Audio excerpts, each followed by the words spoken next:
A quick disclaimer before the start of the video. The manga recommendations that I will be giving are not necessarily going to be about new and up and coming manga, but instead will be about manga that I feel are underrated despite being very good mangas. So it will include a mix of older and newer mangas, as well as once in a while mangas that are reasonably popular, but popular for what I believe are the wrong reasons. Thank you, and let's get back to the video. The first manga I would like to recommend is called Kuro no Maou. Kuro no Maou is what I would like to consider an isekai in name only, where a lot of the normal isekai tropes, like character screens, waking up in the new world as a baby, the harems, or even just meeting God, aren't really there. And it feels very fresh and very new. And when you're reading it, it doesn't feel like most isekai when you're reading. It just feels like a normal fantasy novel. So if you really do dislike isekai, I would still encourage you to read Kuro no Mao because despite having the tag of isekai in it, I can assure you that it is not the run of the mill isekai. Now you may be wondering why I'm trying to stress that Kuro no Mao is not the normal isekai.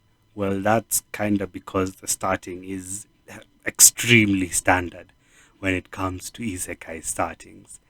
But I feel like it can put a lot of people off if they see that without me trying to explain that later on it does get much better. And that's why I felt the need to really emphasize at the start that it is not the normal isekai. So the story starts with the MC, who's also called Kuro no Mao, complaining about headaches on his way to school. But he still decides to continue on with the school. And after school is done, and when a girl is about to confess to him, the headaches suddenly get worse and more severe, and he blacks out. He wakes up on an extremely standard summoning table, and a crown or halo is placed on his head. And the halo works exactly the same as the crown placed on Sun Wukong's head in the Chinese stories. So he has a crown that controls his behavior by just making you suffer till you listen. It like induces pain through magic, I assume, and it forces him to obey their orders. So after this, he's put through some inhumane testing where black magic is forcibly implanted into his body, and now he's forced to do combat testing. The combat testing is pretty horrid, to say the least. But eventually, Kurono manages to escape, and the rest of the story is about what I would describe as his misadventures in this new world. Now, I know the description of the story I've given so far isn't very dark fantasy esque, but you'd have to trust me when I say I can't really reveal part of the darker fantasy aspects without spoiling major parts of the plot. So I would rather just say give it a few chapters, give it like 10 chapters, and if it's not very good, you can just stop reading it and say that my recommendation and opinion was very bad. And I'll reconsider it when making future videos. But I would just urge you to read like 10 chapters of it, and if you don't like it very much, then that's on me or that's on us having different tastes in dark fantasy. But don't worry, there is dark fantasy. I just don't want to spoil anything about it. The next manga I would like to recommend is Toujuushi Beastialious. Now, this manga is usually something I wouldn't read because it's a historical manga, and I tend not to like historical mangas just as a rule of thumb. But this is actually really good in my opinion. So, it is set in an alternate history where Rome is still conquering most of Europe, but in within Europe there are a lot of different races like minotaur looking things, goblin looking things, even fucking dragons. And so these other races are obviously being conquered by Rome. And so a lot of these races are being taken into slavery and being forced into fighting gladiator fights. And so The story doesn't follow one single character. Instead, it follows several different characters and their different experiences with Rome, as well as one or two Roman characters, maybe. And the story shows how these characters kind of interlink into the wider story. So there's no set main character, but I think it's a very good story and it's very well thought out. And on top of that, it is very well drawn. It its art is really good. Its art reminds me of Berserk art because of all the way gore is drawn in Berserk is the way gore is drawn in Toujuushi Beastialious. And I would highly recommend this series. One reason I would say that the series is very good is how it deals with slavery.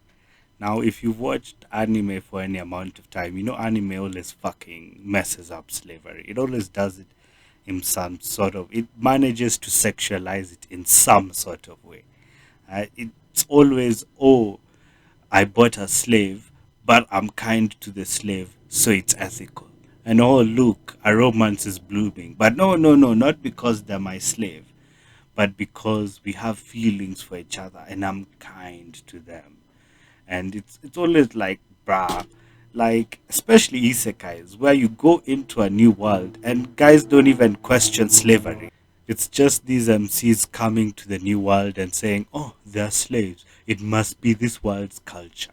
They don't even have the audacity to be outraged or the audacity to think, maybe buying a slave is morally wrong. You know, even though people do it here, why don't I not do it? You know, and like I'm not expecting them to fight slavery because they're new in that world, probably don't have the power to do anything, but at least have the decency to be outraged by it.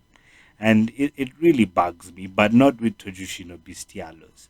You know, it shows slavery the way it happened. You get it's not some sort of rose colored thing where if you're lucky enough to get a good master or life is all rosy and peachy. And I appreciate that from the series. Anyway, that's enough of the slavery rant. Let's get to the next manga. This manga is partly the reason why I decided to make this disclaimer in the video, and it's Goblin Slayer.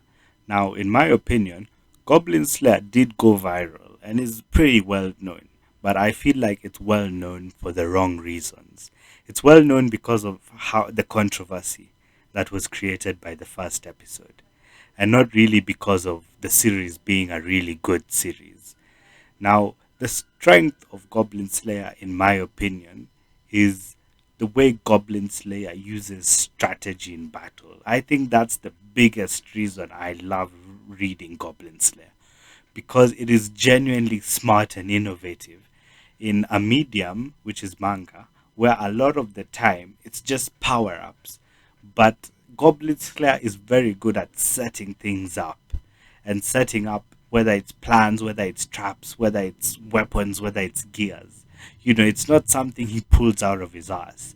You know he has these things. And it's just like, oh shit, he can actually use it in this way. And I feel like that's where Goblin Slayer excels. Yes, he has a pseudo harem that annoys me partly, but I feel like the pluses really do outweigh the negatives. And if people really do give Goblin Slayer story a chance, I feel like a lot of people will like it, especially if you're into Dungeons and Dragons and any other game that is similar to it, because it uses a lot of the tropes and it uses them well and in creative and innovative ways that I feel make it very good. Now we all know it's dark fantasy because of how brutal and bloody everything is. And honestly, I quite enjoy Goblin Slayer fighting goblins. And there's also a very natural and organic progression in things. And when I mean Goblin Slayer, I mean both the normal Goblin Slayer and the Goblin Slayer side story year one, which I feel is actually better than the actual Goblin Slayer because for me he's alone and it really does set up his character very well. It sets up why he does things the way he does and it sets up a lot of things that are used in the original Goblin Slayer because it's a prequel to Goblin Slayer. But even Goblin Slayer original just has really cool ass strategies that I don't want to spoil, because when he does them, you're like, oh, that's actually really innovative and creativity. Like, I know a lot of discourse in the manga is that Goblin Slayer's greatest weapon is his imagination, and he says that. He says those who lack imagination die first. And I just love it because it's just very clever and innovative. And I really think that people were blinded by that gory first episode. So anyway, those are my 3 dark fantasy manga recommendations. If you like them, please tell me down below after you've read them what your thoughts are on the manga. And if you have any other dark fantasy manga that you feel are underrated, please put them down below and I'll try check them out and add them to a future video. Thank you. Please like and subscribe the video, and goodbye.